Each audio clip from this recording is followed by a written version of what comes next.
As histórias que vocês vão ouvir são baseadas em relatos reais de profissionais dos Correios no Brasil. Os nomes foram alterados para proteger a identidade dos envolvidos. Preparem-se para descobrir o lado mais sombrio do sistema postal brasileiro. Se você gosta desse tipo de conteúdo, não esqueça de curtir o vídeo e se inscrever no canal para não perder nenhuma história. Meu nome é Carlos Eduardo Santos, e eu trabalho como operador de triagem no Centro de Distribuição dos Correios de Ribeirão Preto há 15 anos.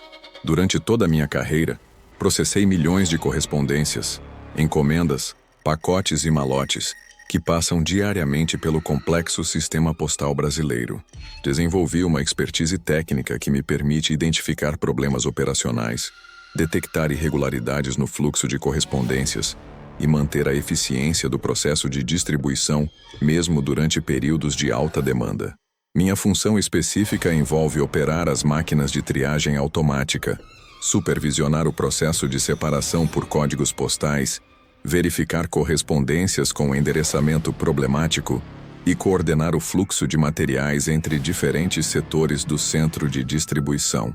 É um trabalho que exige atenção constante aos detalhes, conhecimento profundo dos códigos de endereçamento nacional e capacidade de resolver rapidamente problemas logísticos complexos. O Centro de Distribuição de Ribeirão Preto é uma das maiores instalações dos Correios no interior de São Paulo, responsável pelo processamento de correspondências destinadas a dezenas de municípios da região. Opera 24 horas por dia, processando aproximadamente 200 mil peças de correspondência diariamente, utilizando equipamentos automatizados de última geração e sistemas informatizados integrados com a Rede Nacional dos Correios. Durante meus 15 anos de trabalho, sempre mantive registros meticulosos sobre volumes de correspondência, padrões de distribuição, irregularidades operacionais e qualquer situação fora do padrão normal. Essa documentação pessoal me ajudava a identificar tendências, prever problemas potenciais e propor melhorias nos processos operacionais. Era reconhecido pelos supervisores como um funcionário extremamente dedicado e tecnicamente competente. A estrutura física do centro de distribuição é impressionante. Um complexo de aproximadamente 10 mil metros quadrados, com áreas específicas para recebimento, triagem, separação, armazenamento temporário e expedição de correspondências. Possui esteiras transportadoras automatizadas, máquinas de leitura óptica de endereços, sistemas de código de barras e equipamentos de rastreamento que permitem monitorar cada peça de correspondência em tempo real. Trabalho no turno noturno, das 10 da noite às 6 da manhã, período em que o movimento é menor, mas igualmente importante para manter a continuidade do serviço postal. Durante a madrugada, processamos principalmente correspondências que chegam de outros estados, através do transporte rodoviário intermunicipal, organizando-as para distribuição nos municípios da região a partir do início do dia seguinte. Minha equipe de turno é composta por 12 operadores experientes, 2 supervisores técnicos e um coordenador geral responsável pela gestão da operação noturna. Trabalhamos em harmonia há anos, desenvolvemos protocolos informais que otimizam nossa eficiência e mantemos padrões de qualidade que frequentemente superam as metas estabelecidas pela Administração Central dos Correios. Mas o que descobri numa madrugada gelada de junho do ano passado mudou completamente minha percepção sobre o funcionamento real dos Correios e revelou aspectos da operação postal brasileira que permanecem cuidadosamente ocultos do conhecimento público e até mesmo da maioria dos funcionários da empresa. Era por volta das 2 da manhã quando estava operando a máquina de triagem número 3, equipamento responsável por separar correspondências destinadas aos municípios da região sul do estado. O fluxo estava normal, aproximadamente 3 mil peças por hora, principalmente cartas comerciais, correspondências bancárias e algumas encomendas pequenas que seguem o mesmo processo de triagem das cartas convencionais. Durante o processo normal de operação, notei que a máquina estava rejeitando sistematicamente um lote específico de correspondências, indicando erro de leitura óptica dos endereços. Era uma situação relativamente comum, que normalmente significava problemas na qualidade da impressão dos endereços ou códigos postais incorretos, que exigiam verificação manual. Retirei o lote rejeitado para análise individual e descobri que se tratava de aproximadamente 50 cartas com características muito peculiares. Todas tinham o mesmo formato, envelope branco padrão, mas sem selos, sem carimbos postais e sem qualquer identificação de origem ou data de postagem. Os endereços estavam escritos à mão em caligrafia idêntica, todas dirigidas a nomes aparentemente comuns em cidades da região. O aspecto mais estranho era que todas as cartas tinham código postal correto para as cidades de destino, mas os endereços específicos não seguiam padrões normais de nomenclatura urbana. Eram ruas com nomes que não constavam no sistema de endereçamento oficial dos Correios, numerações que pareciam inconsistentes com o planejamento urbano das cidades mencionadas. Mostrei as cartas para meu supervisor de turno, o Sr. Mário, um veterano dos Correios com mais de 25 anos de experiência. Ele examinou algumas correspondências e ficou visivelmente desconfortável com o que viu. Disse que já havia encontrado cartas similares em outras ocasiões, mas que havia recebido orientações da supervisão geral para processá-las normalmente sem fazer questionamentos sobre sua origem. Sr. Mário me explicou que, ocasionalmente, chegavam ao centro de distribuição correspondências que não seguiam procedimentos padrão de postagem, mas que faziam parte de operações especiais, coordenadas por setores administrativos superiores dos Correios. Segundo ele, essas correspondências deveriam ser tratadas com confidencialidade e processadas através de protocolos específicos que não constavam nos manuais operacionais convencionais. Ele me instruiu a separar todas as cartas daquele lote e encaminhá-las para uma área restrita do centro de distribuição, onde funcionava o setor de correspondências especiais, um departamento que eu conhecia apenas de nome, mas nunca havia visitado durante meus 15 anos de trabalho na empresa.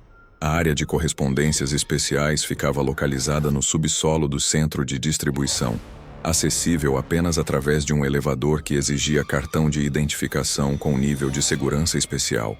Sr. Mário me acompanhou até o subsolo e me apresentou ao supervisor do setor, um homem de aproximadamente 50 anos, chamado Dr. Henrique, que usava roupas civis ao invés do uniforme padrão dos Correios.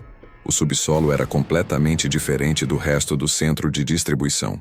Enquanto as áreas superiores eram abertas, bem iluminadas e equipadas com maquinário moderno, o subsolo tinha características de escritório administrativo convencional. Corredores estreitos, salas pequenas com portas fechadas, iluminação fluorescente e atmosfera que lembrava mais um prédio governamental do que uma instalação postal. Dr. Henrique recebeu as cartas que eu havia separado e agradeceu pela identificação da irregularidade.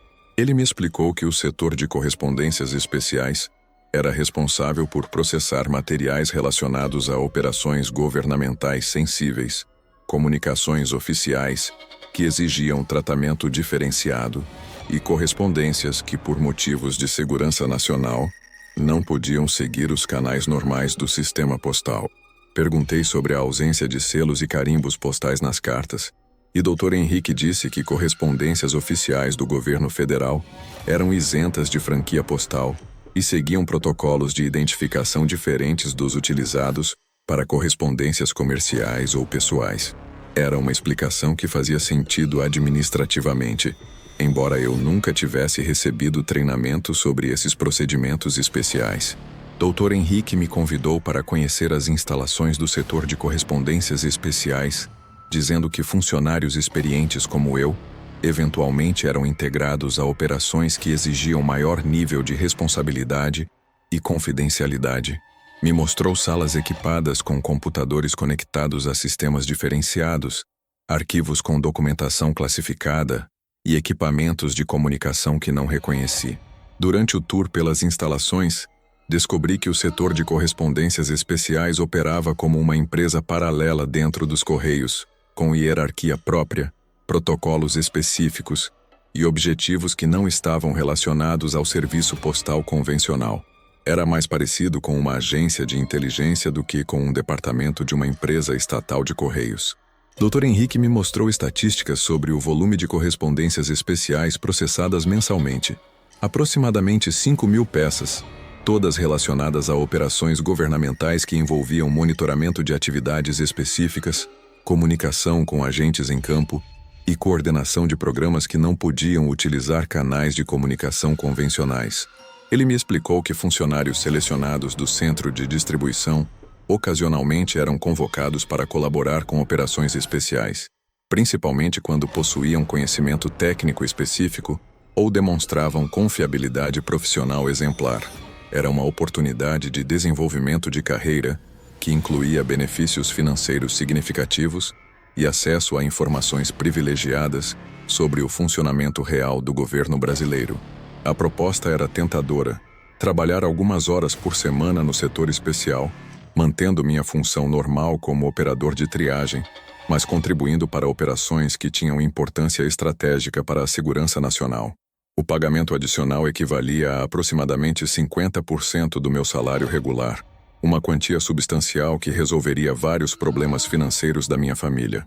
Dr. Henrique me deu uma semana para considerar a proposta e me entregou documentos de confidencialidade que eu deveria assinar caso decidisse aceitar a colaboração com o setor especial. Os documentos incluíam termos de sigilo que me proibiam de discutir qualquer aspecto das operações especiais com familiares, amigos ou outros funcionários dos Correios. Durante aquela semana, refleti intensamente sobre a oportunidade. Por um lado, representava crescimento profissional e melhoria financeira significativa. Por outro lado, havia aspectos da operação que me deixavam desconfortável, principalmente a natureza secreta das atividades e a aparente desconexão com os objetivos tradicionais do serviço postal brasileiro. Decidi aceitar a proposta, motivado principalmente pelas necessidades financeiras da minha família. Minha esposa estava desempregada há vários meses. Tínhamos 2 filhos em idade escolar, e o salário de operador dos Correios não era suficiente para manter um padrão de vida confortável. O dinheiro adicional permitiria investir na educação dos meus filhos e quitar algumas dívidas acumuladas. Assinei os documentos de confidencialidade e comecei a trabalhar no setor de correspondências especiais 2 noites por semana, das 3 às 6 da manhã, período em que minha função normal como operador de triagem tinha menor demanda. Dr. Henrique me designou para operar sistemas de computador que processavam informações contidas nas correspondências especiais. Minha nova função envolvia digitalizar conteúdos de cartas abertas, catalogar informações pessoais dos destinatários e alimentar bancos de dados que continham perfis detalhados de milhares de cidadãos brasileiros. Era um trabalho técnico relativamente simples, mas que gradualmente me revelou a verdadeira natureza das operações do setor especial. As correspondências especiais não eram comunicações governamentais legítimas. Eram cartas pessoais interceptadas do sistema postal regular, abertas sistematicamente, fotografadas, catalogadas e depois receladas para entrega normal aos destinatários. Era uma operação de monitoramento postal em massa que violava completamente a privacidade da correspondência garantida pela Constituição brasileira. Descobri que o setor especial mantinha dossiês sobre aproximadamente 50 mil cidadãos, considerados pessoas de interesse, por critérios que incluíam atividade política, profissão, religião, origem étnica, orientação sexual e associações pessoais. Qualquer correspondência dirigida a essas pessoas era automaticamente interceptada, analisada e arquivada antes de ser entregue ao destinatário. O sistema de intercepção funcionava através de software instalado nas máquinas de triagem, que identificava automaticamente correspondências dirigidas aos nomes cadastrados na lista de monitoramento. Essas correspondências eram discretamente separadas do fluxo normal e encaminhadas para o setor especial, onde eram processadas por funcionários como eu, que haviam sido cooptados para colaborar com a operação. Mais perturbador ainda era descobrir que informações coletadas através da intercepção postal eram compartilhadas com outras agências governamentais, empresas privadas e até mesmo organizações não identificadas que pagavam pelo acesso aos bancos de dados. Era um sistema de espionagem comercializada que transformava a privacidade dos cidadãos em mercadoria. Durante os 3 meses em que trabalhei no setor especial, processei correspondências de pessoas comuns que nunca imaginaram que suas cartas pessoais estavam sendo lidas por estranhos. Cartas de amor, comunicações familiares, correspondências médicas, documentos financeiros, tudo era sistematicamente violado e arquivado para uso futuro não especificado. O aspecto mais chocante era a naturalidade com que Dr. Henrique e outros supervisores tratavam essa violação massiva de direitos constitucionais. Para eles, era simplesmente um trabalho técnico necessário para manter a segurança nacional e monitorar atividades suspeitas. Não demonstravam nenhuma consciência sobre as implicações éticas ou legais das operações que coordenavam. Gradualmente, comecei a questionar minha participação naquele sistema. O dinheiro adicional era importante para minha família, mas eu estava contribuindo para violações sistemáticas de direitos humanos que poderiam afetar qualquer cidadão brasileiro. Era um dilema moral que me mantinha acordado durante as noites e criava tensão constante na minha vida pessoal. A situação se tornou insustentável quando descobri que meu próprio nome constava na lista de monitoramento. Minhas correspondências pessoais estavam sendo interceptadas e analisadas pelos mesmos sistemas que eu operava. Era uma descoberta que me fez perceber que mesmo os funcionários colaboradores eram considerados potenciais ameaças pelo sistema de vigilância. Confrontei Dr. Henrique sobre essa descoberta e ele me explicou que todos os funcionários do setor especial eram monitorados como medida de segurança operacional. Segundo ele, era necessário verificar se não estávamos divulgando informações confidenciais ou desenvolvendo lealdades problemáticas. Era um sistema de vigilância que se autoalimentava, onde os vigilantes também eram vigiados. Esta revelação me fez compreender que estava preso numa estrutura de controle que me transformava simultaneamente em perpetrador e vítima do sistema de espionagem postal. Não havia como sair limpo daquela operação. Ou continuava colaborando com violações de direitos humanos, ou me tornava um alvo específico do monitoramento governamental. Decidi que precisava encontrar uma forma de expor publicamente as operações do setor especial, mesmo sabendo que isso colocaria minha segurança pessoal e profissional em risco. Comecei discretamente a documentar procedimentos, coletar evidências e fotografar documentos que comprovavam a existência da operação de intercepção postal.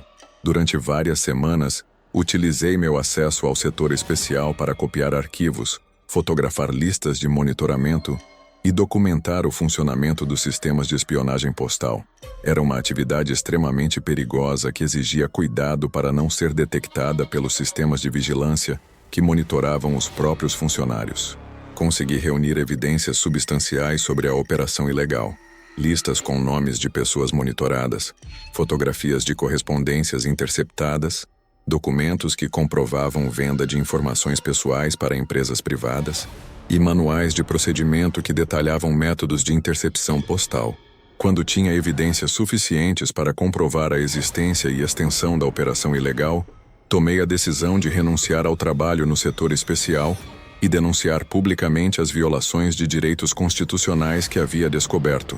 Era uma decisão que certamente resultaria em perseguição pessoal, mas que era necessária para proteger os direitos de milhares de cidadãos brasileiros.